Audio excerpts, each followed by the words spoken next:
Bíblia ou o seu aplicativo, em Êxodo, capítulo 20. Êxodo, no capítulo 20.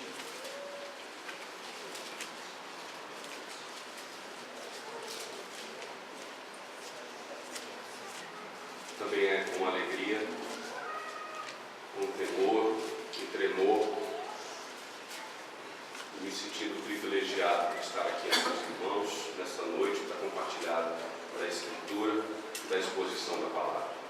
Êxodo capítulo 20, a partir do verso 8. Lembra-te do dia de sábado para santificá-lo. 6 dias trabalharás e farás toda a tua obra, mas o 7º dia é o sábado do Senhor, teu Deus. Por isso você não deve fazer qualquer trabalho, você ou seu filho, nem tua filha, teu servo, ou sua serva, ou seu gado, ou o estrangeiro que está dentro das tuas portas. Porque em 6 dias o Senhor fez o céu e a terra, o mar e tudo que neles há, e descansou no 7º dia. Por isso o Senhor abençoou o dia de sábado e o santificou. Obrigado, Senhor, pela tua palavra. Te dou graças. Nos ajude nesta noite, pela iluminação do teu Espírito Santo. Ó Deus, ter a tua palavra aplicada aos nossos corações, pela mediação de Cristo. Amém. Desde o final do ano passado, eu estava terminando uma sequência de 3 anos falando sobre os evangelhos, os 3 evangelhos sinópticos.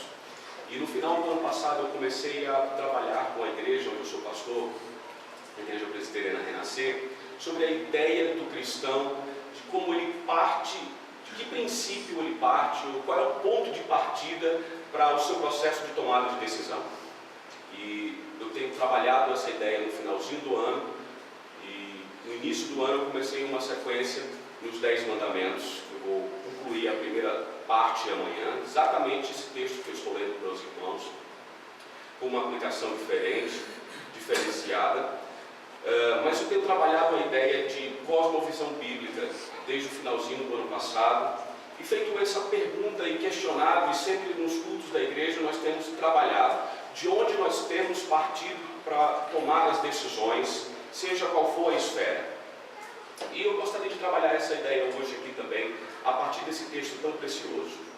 O que atualmente tem acontecido para nós ignorarmos esses princípios bíblicos, não somente os mandamentos, mas todas as demais ordenanças que estão registradas na Escritura Sagrada, é que nós temos não somente esquecido o conceito. Quando nós vamos para os nossos símbolos de fé e vamos observar então como está exposto e amplamente exposto, não somente na confissão de fé, mas sobretudo no Catecismo Maior, a partir das perguntas 115, especificamente a pergunta 102, 121, que falam sobre os mandamentos e estão ali expondo conceito, restrições, exigências e as razões anexas também. Nós costumamos olhar para os mandamentos e acreditar que eles estão trabalhando a ideia das nossas palavras, das nossas ações, mas eles vão mais além do que isso. Eles estão trabalhando palavras, estão também da perspectiva das ações, mas as intenções do coração também são envolvidas. Nós temos cometido frequentemente o que C.S. Lewis chama de esnobismo cronológico. É quando nós acreditamos que estas palavras, estes conselhos, estes mandamentos, eles foram exclusivamente para um povo mais primitivo, que não tem necessariamente a mesma tecnologia que nós temos hoje. E aí C.S. Lewis chama isso de esnobismo cronológico, porque ele não consegue fazer essa dicotomia, essa separação que muitas vezes o homem pós-moderno faz, influenciado, é claro, pelo contexto cultural. Mas por milhares de anos, o povo de Deus na antiga aliança, eles foram devotos, eles celebravam o sábado do Senhor, eles celebravam o dia santo, eles retiravam-se no 7º dia de fato, e eles observavam isso de uma forma muito estrita, muito devotada, porque o sábado era a peça central. O sábado era a peça central da vida daquele povo. O comércio girava em torno do sábado. As relações sociais giravam em torno do sábado. Toda a adoração dessas pessoas giravam em torno do sábado. Os judeus, eles guardavam o sábado de uma forma muito devotada, muito rigorosa. Para você ter uma ideia, ainda hoje nem eletricidade os judeus mais ortodoxos usam. Então, um dia anterior, eles deixam velas acesas na sua casa, na sinagoga, para que eles não precisem, então, utilizar energia elétrica. Às vezes, se vão pegar um lanche numa geladeira, nem sequer abrem a geladeira, temendo violar o princípio do não trabalhar naquele dia, para que o dispositivo não seja, então, da lâmpada, não seja ativado quando ele abre a geladeira. Uma das coisas que mais comum nós conhecemos, mesmo não tendo ido a Israel, uma das histórias mais comuns sobre quão devotos e rigorosos são os judeus na guarda do sábado, é exatamente o elevador do sábado. O elevador do sábado. Um colega pastor, certa vez, foi com sua família para Israel e ficou achando estranho porque havia um elevador que aparentemente estava bem, estava funcionando normalmente, e havia um outro elevador dizendo elevador do sábado. Elevador do sábado. E havia uma grande fila, exatamente num dia de sábado. Ele foi até a recepção, buscou informações por que estava acontecendo aquilo, e então a pessoa da recepção explicou o que acontecia. Ele disse: não, mas no meu caso, eu não sou judeu, eu não preciso obedecer esse sábado dessa forma como vocês têm postulado. Eu posso pegar aquele elevador.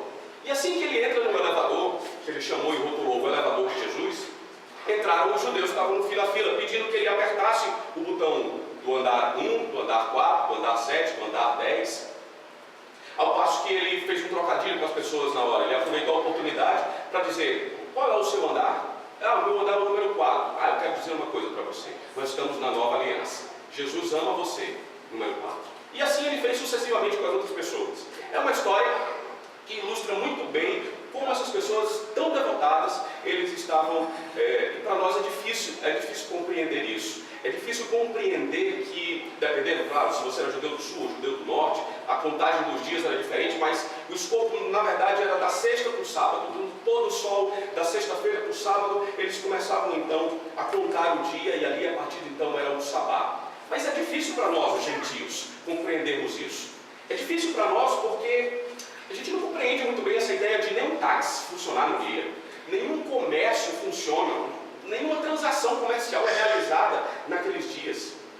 E isso nos gera muitas perguntas, porque o texto que nós lemos, ele não é um texto do Alcorão, ele não é um texto de nenhum outro livro a não ser a Bíblia Sagrada. O que esse texto tem a ver conosco, então? Surgem muitas perguntas, surgem muitos questionamentos hoje em dia. Eu fiz uma pesquisa há alguns dias na igreja acerca do terceiro mandamento, e eu pedi que as pessoas pudessem responder e se pronunciar se elas em alguma época da vida já tinham escutado alguma pregação sobre o terceiro mandamento, se já tinham sido ensinadas algum dia acerca do terceiro mandamento, ou se leram por conta própria e então procuraram descobrir o que significava o terceiro mandamento, não tomar o nome de Deus em vão. No universo de aproximadamente 700 pessoas, menos de 5% levantou a mão. É por isso que surgem tantas dúvidas, tantos questionamentos. Afinal, isso se aplica a nós ou não?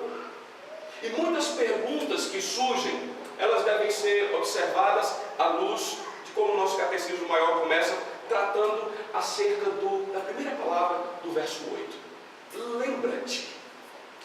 Lembra-te. É assim que o nosso catecismo maior começa a elucidar o que Deus está falando pela Escritura através deste mandamento. Lembra-te do dia de sábado. Aqui a ideia não é tomar esse princípio como se fosse uma lembrança mental. A ideia não é somente lembrar que deve-se cessar todo o trabalho naquele dia, mas também cessar toda a preocupação com o trabalho da semana anterior e da semana que se segue. Não é também somente um dia em que nós temos devoção dedicada e contemplativa da parte de Deus, mas é um dia em que nós literalmente descansamos, que nós nos deleitamos na obra da criação e na pessoa do nosso Deus bendito.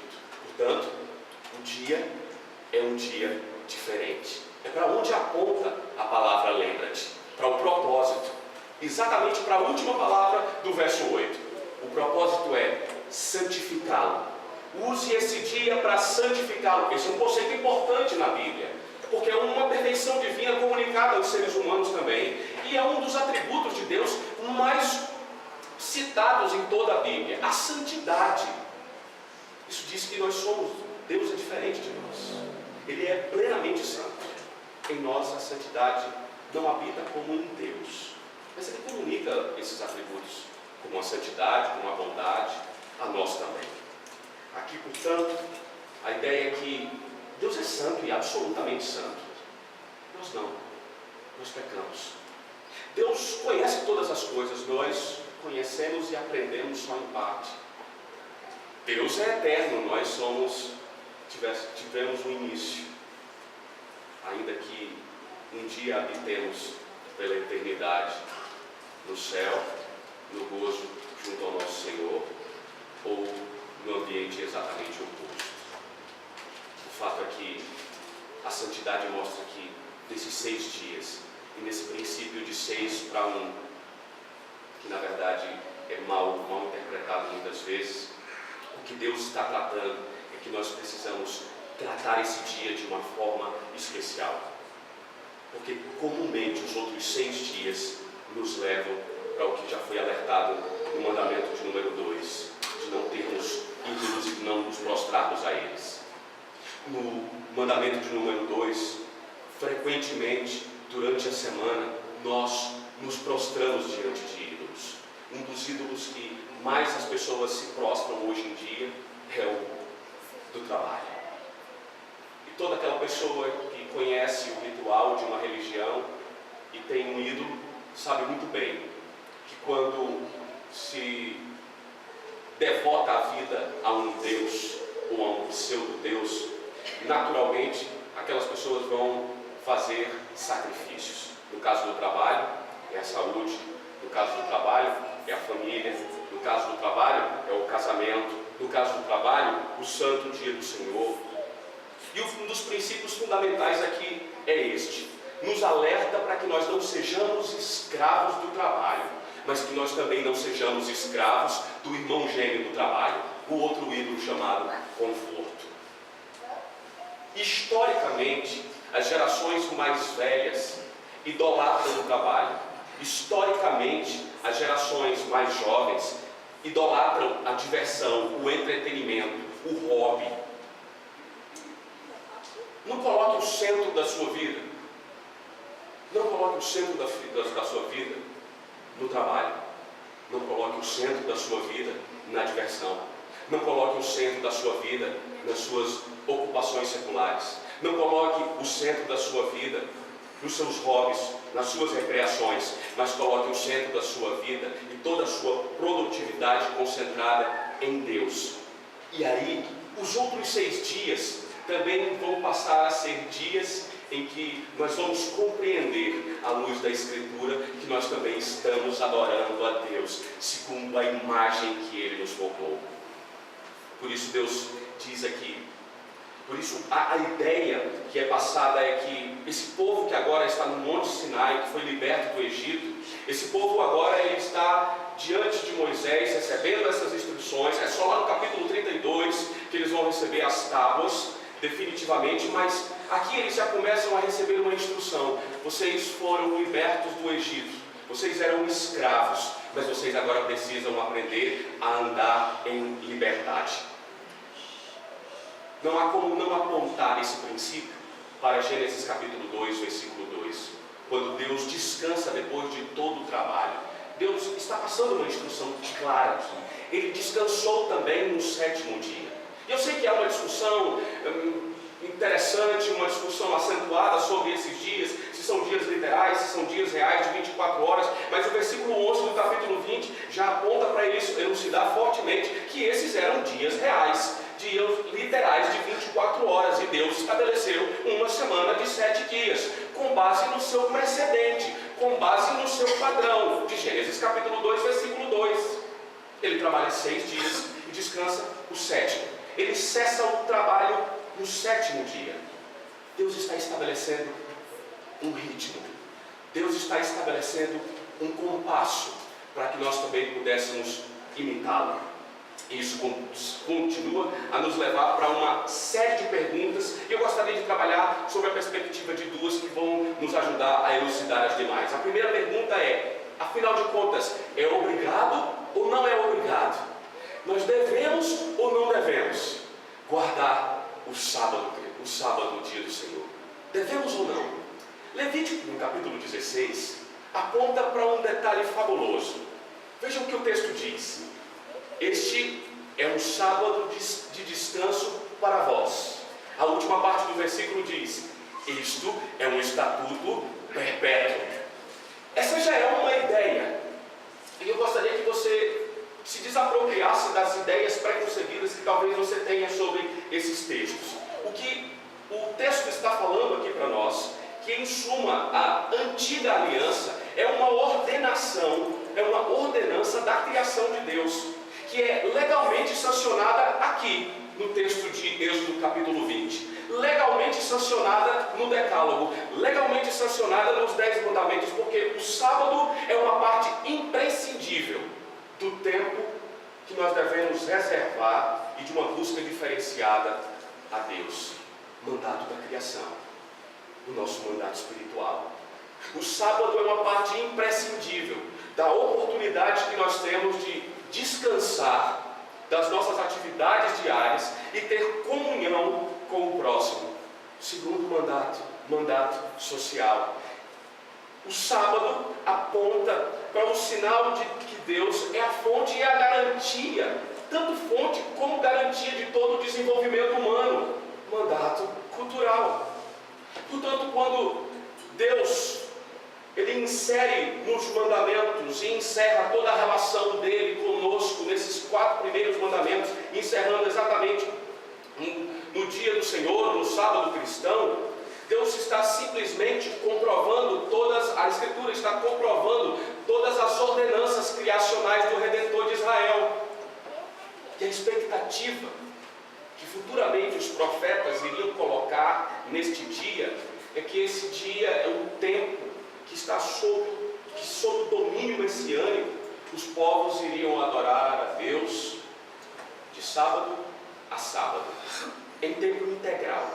Jesus acrescenta alguma coisa acerca disso, quando ele passa a ideia de que nossos regulamentos religiosos devem ser estritamente levados a sério, mas não com um apego de regras legalistas. E ele nos instrui, tanto em Mateus capítulo 12, como em Marcos capítulo 2, que essa é uma instituição divina para deleite do seu povo, para deleite do ser humano.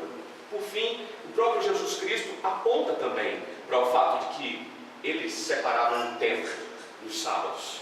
Ele era devoto dos sábados. Ele ia à sinagoga no sábado ele lia as Escrituras, no sábado ele cultuava, no sábado ele expunha as Escrituras, nos sábados ele compartilhava da Escritura Sagrada. Por isso que ele diz em Marcos capítulo 2, o sábado foi feito por causa do homem, não o homem por causa do sábado. Isso nos leva à segunda pergunta.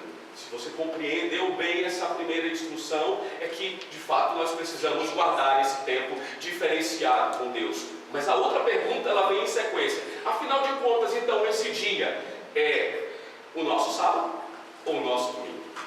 Porque ordinariamente nós nos reunimos nas nossas igrejas aos domingos.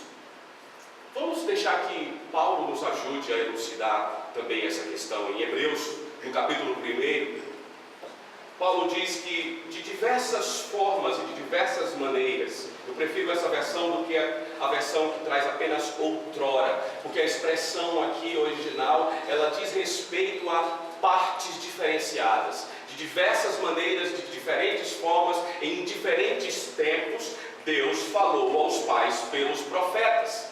Mas nestes dias nos falou pelo Filho, a quem constituiu o herdeiro de todas as coisas, pela qual também fez o universo. Esse é o texto que Paulo diz, que fala e que nos ajuda a compreender o princípio que nós estamos estudando nessa noite. Se você compreende o que Deus está falando em Gênesis capítulo 2, versículo 2, descansando depois da sequência de 6 dias, Ele tira um 7º dia para que esse 7º dia seja separado, seja santo.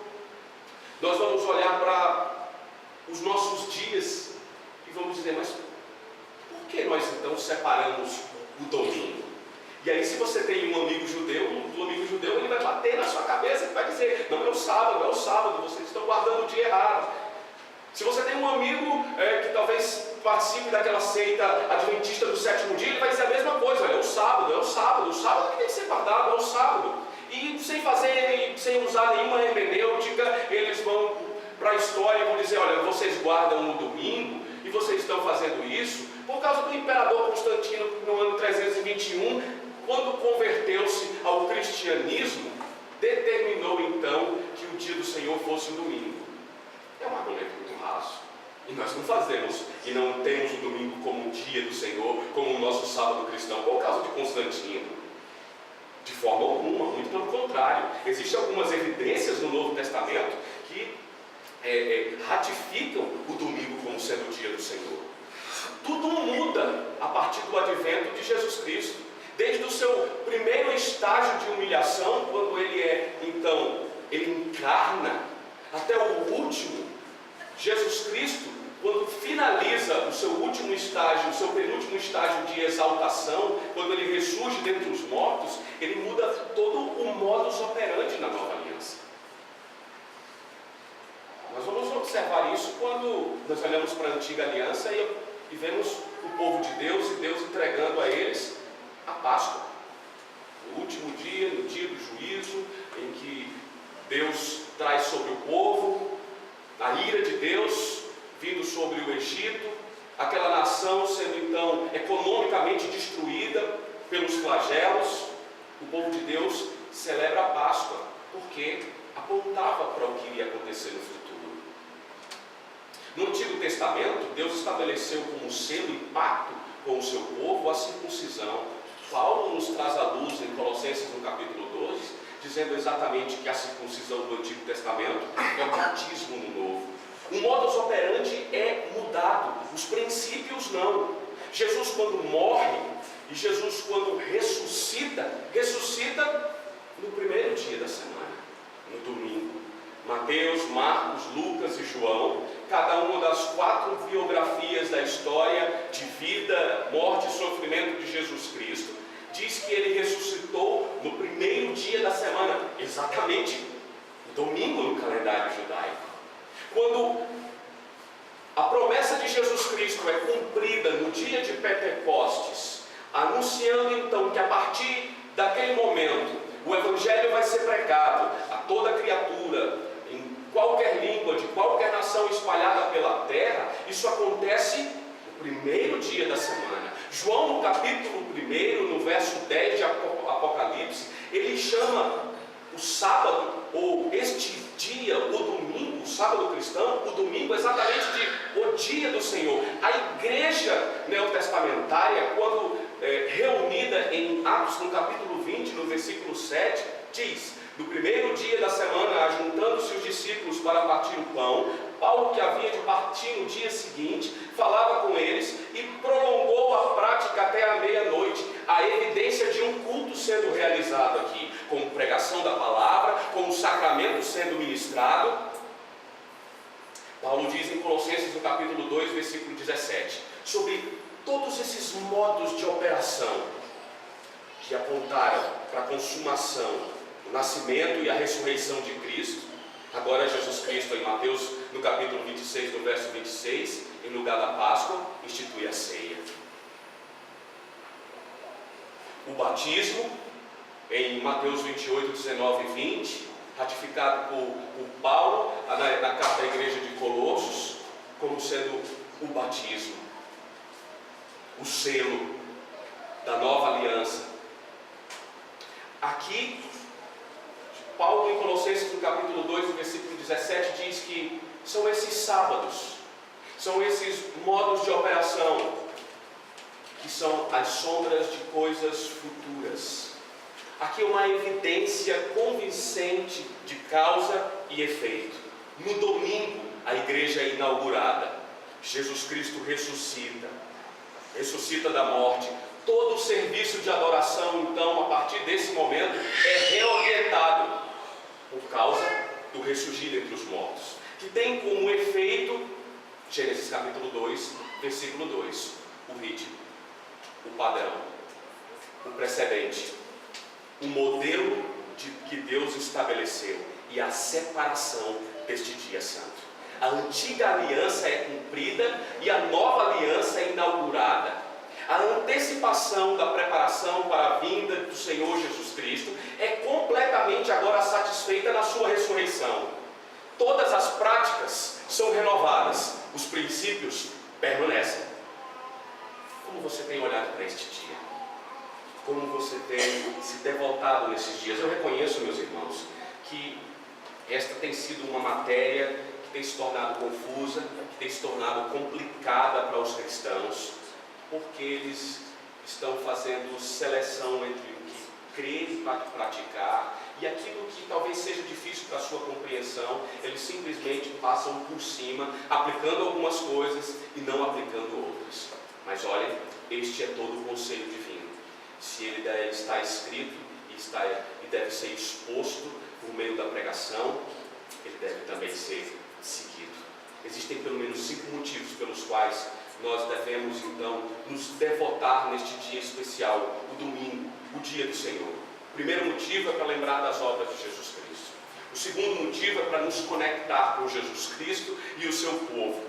O terceiro motivo é para nos lembrar que haverá um dia em que nós estaremos num deleite eterno, num descanso eterno. O quarto é para reproduzir o ritmo de Deus. O quinto é para passar a ideia que Deus está nos salvando de nós mesmos e salvando os outros também. Num processo de plena descristianização da cultura. É isso que nós temos vivido. E é por isso que é tão imperativo que nós estejamos tão devotos e sejamos estritamente também rigorosos na guarda deste princípio. Eu sei que a vida é dura, eu sei que a vida é corrida, eu sei que nós constantemente estamos sendo esmagados por estresse, eu sei que constantemente nós estamos tendo dificuldade de nos relacionar, mas em muito, porque nós temos deixado de observar os conselhos divinos. Muitos têm trabalhado até o sábado, tarde da noite, e aí olham para o domingo. Quando enxergam o domingo a partir não da Escritura, não da sua cosmovisão bíblica. Começam a enxergar o domingo a partir do entretenimento, do lazer, que é muito lícito para qualquer um dos outros dias. Mas nesse dia, especificamente, nós devemos devotar ao Senhor, em comunhão com Deus. As pessoas olham a partir do entretenimento. Quando parece que elas estão firmadas sobre algo, que elas vão tomar uma decisão, essa afirmação não é a Escritura debaixo dos seus pés, mas é os seus próprios conceitos e preconceitos acerca da vida, como foram criados na escola em que estudaram ou pela criação que tiveram. Então olham para o domingo como um dia especial para passear, para descansar, se estender na rede, para divertir-se de forma como eles acharem conveniente. Como é que se exige, meus irmãos, aos pastores, aos presbíteros, aos membros do nosso presbitério, como nós podemos exigir nas nossas igrejas que os membros de nossas igrejas eles estejam com uma agenda dessa, oprimida regularmente nos serviços que nós oferecemos? Como pensar nos profissionais de segurança, de saúde, de transporte, de limpeza pública, os comerciantes, os comerciários, os empreendedores, que às vezes têm exclusivamente esse dia ou escalas sobrecarregadas para que trabalhem exclusivamente nesses dias também. Eu sei que nos nossos princípios de liturgia, na nossa Constituição, no capítulo 1, no artigo 2, deixa isso um tanto quanto aberto, quando ele diz que se há necessidade de trabalhos absolutamente necessários nesse dia, então eu entendo que a linguagem dos nossos símbolos de fé é inclusiva e que às vezes dá propriedade para a gente não sair da esfera da doutrina reformada, mas ao mesmo tempo nos dá, às vezes, âmbito para tomar decisões e fazer conjecturas que estão fora, na verdade, da Escritura. Eu sei que, como diz R.C. Sproul, não há nenhuma proibição de trabalhar no domingo, mas há uma ordenança acerca do domingo: descanso. deleite, separação, em santificação. Eu sei que tantos profissionais que às vezes se dedicam nesses dias, porque passaram no concurso, porque de alguma forma precisam e estão escalados para trabalhar neste dia, a primeira coisa que eu digo para essas pessoas, como Mark Dever nas suas palestras sobre as marcas de uma igreja saudável, ele diz acerca da disciplina eclesiástica: pastores, agora não. Ele não quer dizer que deixemos de aplicar a disciplina eclesiástica, mas ele está dizendo que é primeiro necessário instruir a preciosa igreja do Senhor acerca das ordenanças de Deus. E é por isso que, pouco a pouco, os cristãos têm se distanciado do compromisso prático com a verdade revelada. A gente prega dos nossos púlpitos monoteísmo. Nós falamos dos nossos púlpitos acerca da pureza sexual, mas quase nada se fala sobre este preceito, este mandamento, este princípio bíblico, esta ordenança. E aí o povo de Deus peca e peca com uma responsabilidade nossa, daqueles que deveriam estar instruindo a igreja. Às vezes estão no domingo, envolvidos em programações sem compromisso, às vezes amofinados em casa, assistindo à Porta da Esperança. E de um lado nós temos os sabatistas legalistas, e do outro nós temos aqueles que se dizem detentores do cristianismo bíblico, mas que na prática da vontade de Deus, na verdade, é muito mais secular e pagão do que cristão. Qual é a proposta de bom senso e solução para esse problema? E que nós possamos compreender que nós fazemos parte de uma comunidade pactuada com Deus. Os que se dizem crentes em Cristo Jesus precisam olhar para as Escrituras Sagradas e assumir um cumprimento e um compromisso do cumprimento dos mandatos da criação. Nós precisamos considerar as ordenanças de Deus, os mandamentos de Deus, à luz da libertação, à luz da nossa redenção.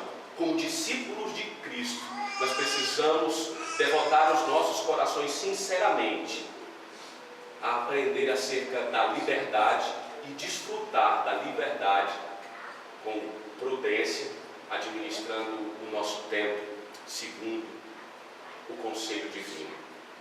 Aqueles que, por algum motivo, não são cristãos ainda, eu quero que você perceba que só existe uma possibilidade de você descansar. Uma possibilidade. Se chama Cristo Jesus. Somente Ele perdoa os pecados. Somente Cristo Jesus muda o seu coração. Somente Cristo Jesus, com a aplicação da obra dele por meio do Espírito Santo, pode iluminar a sua mente para que você compreenda as verdades da Escritura. Eu quero citar Jesus Cristo quando ele fala sobre esse assunto em Mateus no capítulo 11, no versículo 28 a 30. Ele diz: venham a mim todos vós que estão cansados e sobrecarregados, e eu lhes darei descanso, e eu lhes darei deleite, e eu lhes darei dia do Senhor. Tomem sobre vocês o meu jugo e aprendam de mim, pois eu sou manso e humilde de coração, e vocês encontrarão descanso, deleite para vossas almas, porque o meu jugo é suave e o meu fardo é leve. Interessante que Jesus Cristo usa a mesma palavra, mas flexionada de duas formas diferentes. Na primeira vez que ele usa a palavra, ele usa de uma forma reflexiva, exatamente Gênesis 2:2, exatamente Êxodo 28 a 11. Ele usa o descanso como uma forma de nós estarmos imitando algo. Ele diz: darei descanso.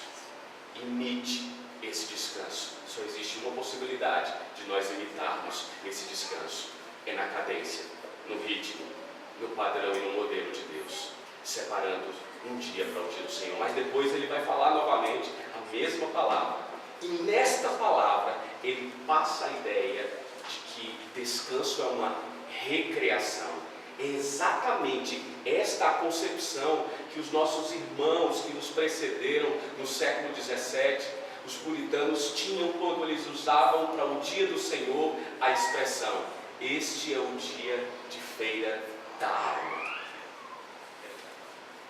É um dia para nós imitarmos. É um dia para nós sabermos que um dia nós também estaremos com Ele eternamente. O reverendo Augusto orou desta forma assim hoje. Haverá um dia em que nós estaremos definitivamente com o Senhor. Comece a ensaiar aqui. Comece a trabalhar o seu coração de forma que hoje você possa fazer uma reflexão. Se você é cristão e tem dificuldade com a prática dessa ordenança, que você possa então fazer-se uma pergunta sincera: quem é o Senhor do meu sábado? A TV, futebol, meu ventre? E se há um constrangimento no seu coração em não praticar conforme nos é ensinado, conforme os nossos símbolos de fé tão claramente deixam expostos, então que você possa piedosamente arrepender-se. Arrependa-se, talvez não mudando imediatamente. Não adianta você mudar simplesmente o modus operandi. Se você está fazendo isso de uma forma religiosa, você vai estar violando o segundo mandamento, vai estar violando o terceiro mandamento também. Precisa ser uma devoção contemplativa. Por isso eu gostaria de orar por você nessa noite. Senhor Deus, quero te agradecer pela oportunidade de compartilhar a tua palavra. Eu quero ser grato a ti, Senhor, porque eu amo a minha vocação. Mas há aqueles que não amam, Senhor, a sua vocação. E eu oro para que eles possam amar suficientemente, Senhor, para praticar os teus estatutos como um ato de adoração. Deus, eu oro sobretudo para que aqueles que estão trabalhando muito e realmente precisam aprender sobre o que é santificar o dia do Senhor, que eles não sejam tradicionalistas, mas que eles caminhem para o bom senso. Eu te agradeço por nós encontrarmos descanso exclusivamente em Ti. Eu te agradeço por nos conscientizar que nós não precisamos fazer obra alguma para sermos salvos, porque a Tua obra nos é suficiente. Obrigado pela Bíblia, pelo conhecimento da verdade que nos liberta. Obrigado pela doação do Espírito Santo, que de maneira sábia nos instrui a desfrutar da vida conforme o Senhor nos deu. Trabalhando 6 dias, mas já te adorando também. E santificando o domingo como um ato adicional de adoração e obediência. Ajude-nos a encontrar o descanso em Ti.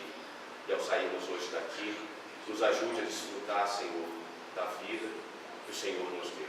Nos ajude, como oficiais da igreja, Senhor, subscrever a nossa confissão, o nosso